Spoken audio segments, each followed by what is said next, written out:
দেবগুরু বৃহস্পতি ফেব্রুয়ারি মাসের 4 তারিখে মার্গী হচ্ছে। তো আজকে বিশেষ আলোচনা করব যে মার্গী গুরুর কি প্রভাব পড়বে এই কন্যা রাশির উপর। তো যাই হোক, আলোচনাটি শুরু করার আগে সমস্ত দর্শক বন্ধুদের নমস্কার জানাচ্ছি এবং তার সাথে বলবো যারা বহুদিন ধরে আমাদের অনুষ্ঠান দেখেন, কৌতূহলবশত হয়তো সাবস্ক্রাইব করতে ভুলে গেছেন, তাদের কাছে বিশেষ অনুরোধ করব চ্যানেলটি সাবস্ক্রাইব করার জন্য। আর যদি অনুষ্ঠানটি ভালো লাগে তাহলে লাইক, শেয়ার, কমেন্ট অবশ্যই করবেন। তবে আমি কোনোভাবে দর্শক বন্ধুদের বিভ্রান্তের মধ্যে রাখতে চাই না।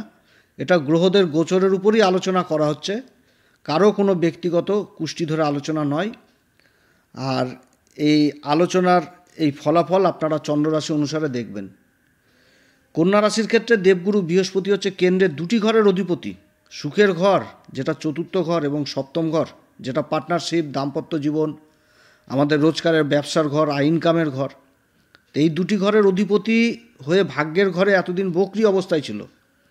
এবার এই রোহিণী নক্ষত্রেই কিন্তু মার্গী হচ্ছে ভাগ্যের ঘরে, এবং ভাগ্যের ঘরটি হচ্ছে বৃষ রাশি। রোহিণী নক্ষত্রের অধিপতি চন্দ্রমা, আর চন্দ্রমা হচ্ছে কন্যা রাশির ক্ষেত্রে লাভের ঘরের অধিপতি। অর্থাৎ লাভের ঘরের অধিপতির নক্ষত্রে দেবগুরু বৃহস্পতি মার্গী হচ্ছে, এবং দেবগুরু বৃহস্পতির শুভ দৃষ্টি রাশির উপর পড়ছে। আর এই সময়কালে আরও অনেক যোগ উঠে এসেছে এই কন্যা রাশির ক্ষেত্রে।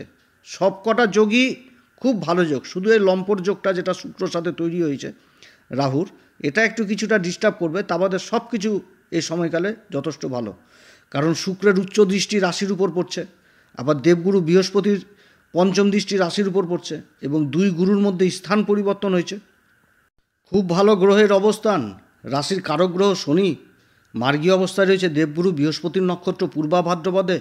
সেরকম আবার শুক্র রাশির উপর দৃষ্টি দিচ্ছে উত্তরা ভাদ্রপদ নক্ষত্রে অবস্থান করে। শুক্র শনি কারক গ্রহ এই কন্যা রাশির ক্ষেত্রে। আবার মঙ্গল কেন্দ্রে অবস্থান করছে, দশম ঘরে অবস্থান করছে মিথুন রাশিতে। দেবগুরু বৃহস্পতির নক্ষত্র পুনর্বসু নক্ষত্রে, এবং ফেব্রুয়ারি মাসের 23 তারিখে আবার মার্গী হয়ে যাচ্ছে, এই নক্ষত্রেই থাকবে। মঙ্গলেরও আবার দৃষ্টি পড়ছে চতুর্থ দৃষ্টি রাশির উপরে। অর্থাৎ রাশি সম্পূর্ণভাবে অ্যাক্টিভ হয়ে গেছে কন্যা রাশি, যেটা কল্পনার বাইরে হয়ে যাবে এই সময়কালে এই কন্যা রাশির ক্ষেত্রে। কন্যা রাশির ক্ষেত্রে এই দুই গুরুর শুভ প্রভাব পড়বে, বিভিন্ন দিক থেকে কন্যা রাশি সামনে এগিয়ে যাবে। এমন এমন অসম্ভব জিনিস সম্ভব হবে বিগত দিনে যেটা হচ্ছিল না। এই রোহিণী নক্ষত্র পবিত্র নক্ষত্রে দেবগুরু বৃহস্পতির এই মার্গী অবস্থায়। দেবগুরু বৃহস্পতি হচ্ছে জ্ঞানের কারক, জ্ঞানের ভাণ্ডার, প্রেম, ভালোবাসা, মায়া, মমতা, পরোপকারিতা, ঈশ্বরের শক্তি, ধর্মের কারক, আদর্শবাদী নীতি, দার্শনিক চিন্তাভাবনা, এই সমস্ত কিছু দেবগুরু বৃহস্পতির মাধ্যমে দেখা হয়। আর এই দেবগুরু বৃহস্পতি মার্গী হয়ে যাওয়া মানেই এর রেজাল্টগুলো যথেষ্ট ভালো হতে থাকবে, কারণ দেবগুরু বৃহস্পতির শুভ পঞ্চম দৃষ্টি রাশির উপর পড়ছে, এবং এই মুহূর্তে রাশির অধিপতি বুধ সূর্যের সাথে জুতি তৈরি করেছে পঞ্চম ঘর, যেটা হচ্ছে মকর রাশি। দেবগুরু বৃহস্পতির এই ঘরেও নবম দৃষ্টি পড়ছে, অর্থাৎ একেবারে রাশি, পঞ্চম ঘর এবং নবম ঘর অ্যাক্টিভ, তার সাথে উচ্চ শুক্রের দৃষ্টি রাশির উপর। একটা মহালক্ষ্মী ধনযোগ তৈরি হয়েছে এই সময়কালে কন্যা রাশির ক্ষেত্রে। তবে মাঝখানে 13 তারিখের পর যখন সূর্য আবার রাশি পরিবর্তন করবে, বুধও রাশি পরিবর্তন করবে, তো সূর্যের সাথে শনির জুতি তৈরি হবে ষষ্ঠ ঘরে। তো এই সময়কালে কিছুটা ক্ষেত্রে সাবধানে থাকতে হবে। তো যাই হোক, সেই সময় সেটা আলোচনা করবে, এখনও সেই সময়টা আসেনি। তবে আজকের আলোচনাটা এই দেবগুরু বৃহস্পতির মার্গী অবস্থা নিয়ে। এর যথেষ্ট ভালো ফল পেতে যাচ্ছে, মানে নিঃসন্দেহে এটা বলা যেতে পারে যে কন্যা রাশি যথেষ্ট ভালো ফল পেতে যাচ্ছে দেবগুরু বৃহস্পতির মাধ্যমে। দেবগুরু বৃহস্পতি আর শুক্র সব থেকে শুভ গ্রহ আমাদের জ্যোতিষশাস্ত্র মতে, আর এই দুই গুরুর আশীর্বাদ পাবে, সমানভাবে পাবে আশীর্বাদ এই কন্যা রাশি। আর যে সমস্ত নক্ষত্রগুলোতে অবস্থান করছে প্রত্যেকটা নক্ষত্র পজিটিভ এই কন্যা রাশির ক্ষেত্রে।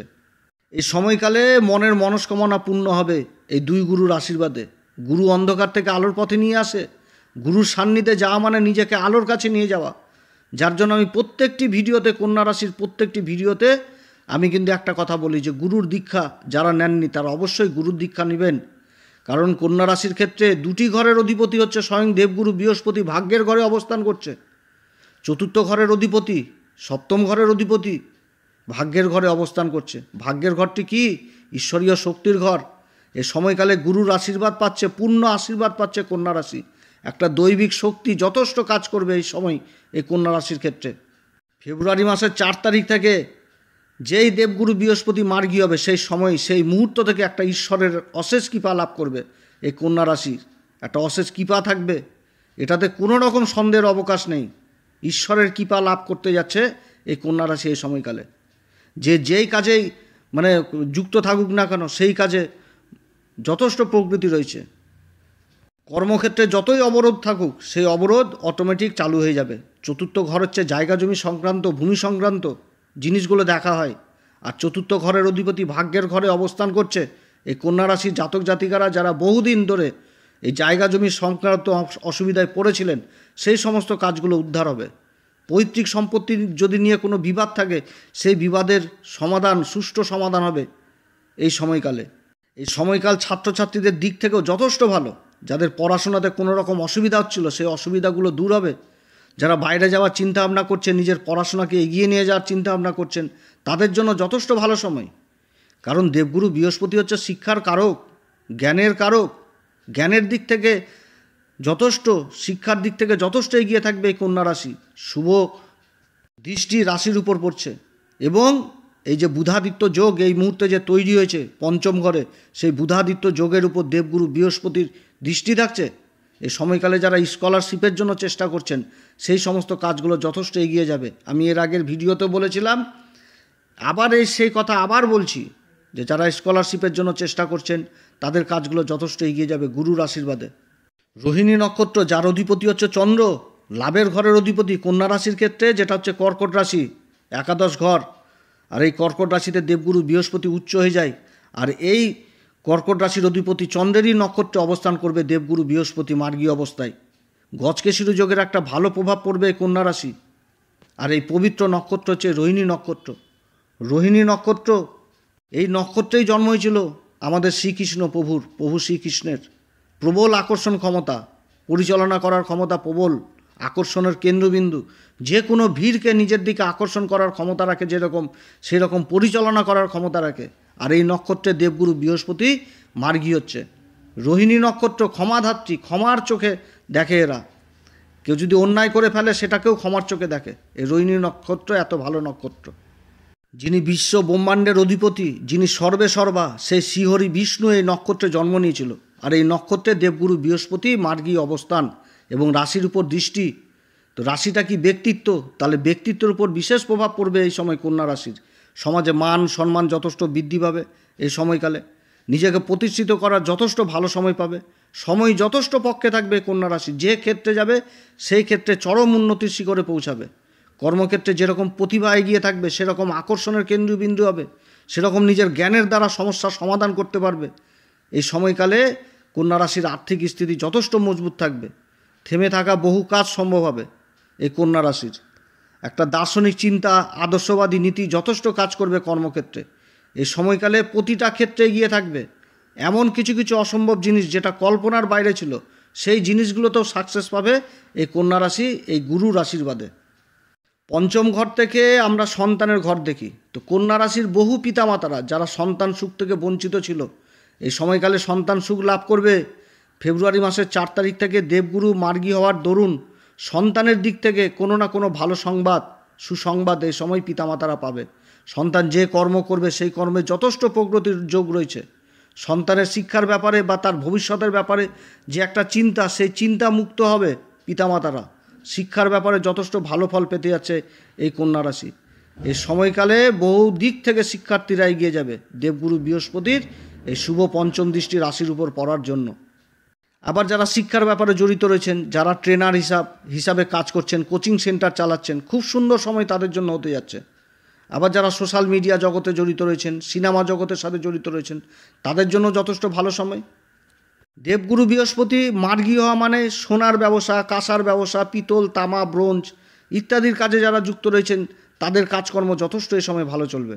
যারা ইন্টারন্যাশনাল কাজের সাথে যুক্ত রয়েছেন, কর্মের জন্য যারা বিদেশে যাওয়ার চেষ্টা করছেন কিংবা বিদেশেই রয়ে গেছেন, তাদের জন্য যথেষ্ট ভালো। ইম্পোর্ট এক্সপোর্ট এই সমস্ত কাজ যথেষ্ট ভালো চলবে, তাদের জন্য যথেষ্ট ভালো সময় হতে যাচ্ছে। যারা সরকারি প্রজেক্টের আশায় বা বড় বড় কোম্পানির কাজে যুক্ত রয়েছেন, প্রজেক্টের কাজে, তাদের কাজগুলো যথেষ্ট ভালো হবে। গ্রহদের এত সুন্দর পরিস্থিতি তৈরি হয়েছে কন্যা রাশির ক্ষেত্রে, এই মুহূর্তে কোনো গ্রহকেই দেখা যাচ্ছে না যে কন্যা রাশির কোনো একটা বাধা, পথের বাধা হবে। এত সুন্দর একটা গ্রহদের অবস্থান এই কন্যা রাশির ক্ষেত্রে হয়েছে। এই সময়কালে ছোটোখাটো যাত্রাও হবে, আবার যথেষ্ট লাভবান থাকবে, যোগাযোগ ব্যবস্থার ব্যাপক উন্নতি হবে, যে যেই কাজে যুক্ত থাকুক যথেষ্ট ইনকাম বৃদ্ধি পাবে, বাড়িতে একটা খুশির মহল থাকবে, আনন্দের পরিবেশ থাকবে, সুখ শান্তি যথেষ্ট লাভ করবে। যারা কথাবাচক হিসাবে কাজ করছেন, ওকালতির কাজ করছেন, চ্যাটার অ্যাকাউন্টের কাজ করছেন, অ্যাডভাইজারের কাজ করছেন, মোটিভেশন স্পিকার যারা ঈশ্বরের গুণগান করে বেড়াচ্ছেন, ধর্মের কথা প্রচার করে বেড়াচ্ছেন, তাদের জন্য যথেষ্ট ভালো সময়। এ সময় বহু এই কন্যা রাশি জাতক জাতিকাদের তীর্থস্থানও ভ্রমণ হবে। ট্যুর অ্যান্ড ট্রাভেলিংয়ের কাজে যারা যুক্ত রয়েছেন, কারণ দেবগুরু বৃহস্পতি নবম ঘরে মার্গী হচ্ছে, নবম ঘর থেকে দূর যাত্রা জিনিসটাকে বোঝায়। তো ট্যুর অ্যান্ড ট্রাভেলিং ভ্রমণের কাজে যারা যুক্ত রয়েছেন তাদের কাজকর্ম যথেষ্ট ভালো চলবে। মান সম্মান যেরকম বৃদ্ধি পাবে, সেরকম গণ্যমান্য ব্যক্তিদের সাথে উঠা বসা বাড়বে। কর্মক্ষেত্রে এমন কিছু কিছু অফার যেটা কল্পনার বাইরে, বহুদিন ধরে হচ্ছিলই না কিছুতেই, সেই কাজগুলো এই সময় হবে দেবগুরু বৃহস্পতির আশীর্বাদে। এইরকমই কিন্তু গ্রহদের অবস্থান কন্যা রাশির ক্ষেত্রে। এই সময়কালে দেবগুরু বৃহস্পতি বিশেষ ভূমিকা পালন করবে, সেরকম আবার শুক্রও বিশেষ ভূমিকা পালন করবে, আবার শনিও সেই রকম ভূমিকা পালন করছে, মঙ্গলেরও ভূমিকা যথেষ্ট ভালো হচ্ছে। কারণ মঙ্গল তৃতীয় ঘর এবং অষ্টম ঘরের অধিপতি হয়ে যে নক্ষত্রে অবস্থান করছে, সেটা তো দেবগুরু বৃহস্পতির নক্ষত্র, পুনর্বসু নক্ষত্র, এবং অবস্থান করছে কর্মের ঘর মিথুন রাশিতে, তার দৃষ্টি পড়ছে আবার ধনু রাশিতে, যেটা চতুর্থ ঘর। অর্থাৎ দেবগুরু বৃহস্পতির নক্ষত্র অবস্থান করে দেবগুরু রাশিকে দেখছে, যেটা হচ্ছে চতুর্থ ঘর, ভূমির ঘর। আর মঙ্গল হচ্ছে কি, ভূমিপুত্র মঙ্গলকে বলা হয়। তাহলে ভূমি সংক্রান্ত কাজ যেগুলো গোপনে অনেক দিন ধরে হয়তো কোনো জায়গা জমি পড়ে রয়েছে, যার কোনো কাগজপত্রই ঠিক ছিল না, যেটা কাগজপত্রের অভাবে বিক্রি বাট্টাই করতে পারছিল না, বা কোনো কিছু কাজকর্ম করতে পারছিল না, এই কাজগুলো গোপনে হবে, কাগজপত্রও তৈরি হবে, আবার সেই কাজগুলোও যথেষ্ট এগিয়ে যাবে। 23 তারিখের পর মঙ্গল মার্গী হয়ে যাচ্ছে, অর্থাৎ দেবগুরু বৃহস্পতির এই মার্গী অবস্থা যথেষ্ট ভালো সময় হতে যাচ্ছে এই কন্যা রাশির ক্ষেত্রে, যেটা কল্পনার বাইরে হয়ে যাবে। দুই গুরুর আশীর্বাদ পাবে। এখানটাতে শুক্র একদম 31শে মে পর্যন্ত থাকবে, তার মধ্যে মাঝখানে বকরি হবে। আর দেবগুরু বৃহস্পতিতে একদম 18ই মে। খুব ভালো সময় হতে যাচ্ছে কন্যা রাশির ক্ষেত্রে। তো যাই হোক, আমি তো আলোচনা করলাম, তো দেখা গেল যে কোনো কন্যা রাশি ভাই বোন বা বয়স্ক লোকেদের, তাদের জন্মছকে আবার ওই গুরুই যে খারাপ অবস্থায় পড়ে রয়েছে। অতএব গুরুকে ঠিক করতে হবে। যারা গুরু দীক্ষা নেননি তারা গুরু দীক্ষা নেবেন, যারা গুরু দীক্ষা নিয়েছেন তারা গুরুর সান্নিধ্যে থাকবেন। মন্দিরের পূজারীদের 5 রকম ফল দক্ষিণা দিবেন, তাদের 5 ছুঁয়ে আশীর্বাদ নেবেন। যে সমস্ত মন্দিরে ভোগ রান্না হয় সে সমস্ত মন্দিরে মিষ্টি কুমড়ার মতন দান করবেন। এছাড়া প্রত্যেক দিন হনুমান চল্লিশা, বজরংবাণ এগুলো পাঠ করবেন। এগুলো পাঠ করার আগে শ্রীরাম সীতার প্রণাম মন্ত্র অবশ্যই করবেন। তো যাই হোক প্রিয় দর্শক বন্ধুরা, অনেক কথা আলোচনা করলাম। যদি এই পরামর্শ সত্যিই আপনাদের কাছে ভালো লাগে, তাহলে নিজের ভেবে এই অ্যাস্ট্রো এসএম বাংলা চ্যানেলকে অবশ্যই সাবস্ক্রাইব করবেন, লাইক করবেন, শেয়ার করবেন। এরপরে আবার আসবে একটি নতুন পর্ব নিয়ে। আপনারা সবাই ভালো থাকেন, ঈশ্বর আপনাদের সবার মঙ্গল করুক। নমস্কার, ধন্যবাদ।